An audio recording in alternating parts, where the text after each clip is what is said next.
Hello, sports fan. This is Stephen here for Sports Choice Plus. I'm bringing you a very special breakdown. I'm going to be covering the Tampa Bay Buccaneers taking on the New Orleans Saints. Before I get right into that, I want to make sure you're subscribed to the YouTube channel so you can get all the updates each and every time we have breakdowns here at Sports Choice Plus. Without further ado, let's get right into it.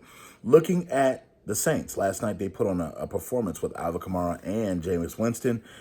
Things are looking bright in New Orleans. When you look at just the way they went to Seattle and just the way they played with a physical nature, they did not let down anything. And let me just tell you something. Marshawn Lattimore was going toe-to-toe with DK Metcalf, and you saw the physicality. He wanted every part of that physicality. So it's to a point where right now you're looking at Tampa. Tampa's coming in riding high. We see the success that they've had the last couple of weeks. Tom Brady throwing his 600th touchdown, and you're seeing just the likes of what they're doing and how they're doing it. It's refreshing. But in this game here, I think this is going to be a game where Jameis Winston starts to put his stake down as one of the best quarterbacks in the NFC South. When you're looking at just the way that he's operating under Sean Payton's offense, it's a lot of freedom in the offense, a lot of freedom to audible plays, a lot of freedom to get people involved. And you're seeing the big arm of Jameis Winston. One of the things that I liked, he had several opportunities to go down the field, but he didn't force it. It was a couple of those throws where Jameis looked like he wanted to just go back and just launch it, but the coverage, it was three guys back there and one Saints receiver. So he audibled down and literally just dink and dunked it down to somebody else. Gave the second option to Kamara, the little dink and dunk, or somebody else to dink and dunk. And that kind of growth can help a team win games.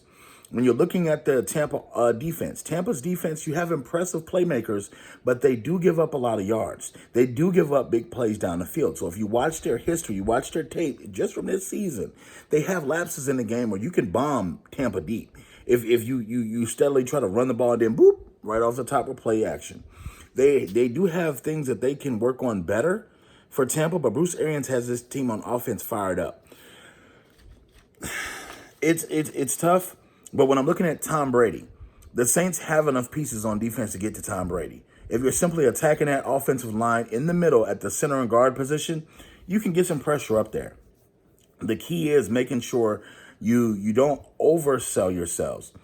As we know, Marshawn Lattimore does handcuff Mike Evans, and he's been doing that the last couple of years. The stats are outrageous when it comes to this. He doesn't really let him get anything. He doesn't let him score a lot. You got to worry about Antonio Brown. You got to worry about all the usual suspects for Tampa. But I think in this one, Jameis Winston and the Saints, they're rolling right now.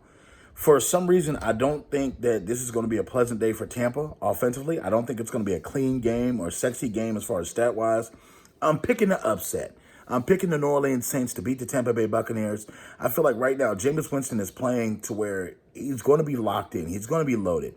It's a revenge game. He wants to get back at Tampa for letting them go. So I think that, Jameis has enough offensive firepower on his team to do damage as well. I think the Saints are in a good place. And I think that, they'll just have just enough to get past Tom Brady and the Tampa Bay Buccaneers in their New Orleans Saints dome. So all you Saints fans, Who Dat Nation, stand up.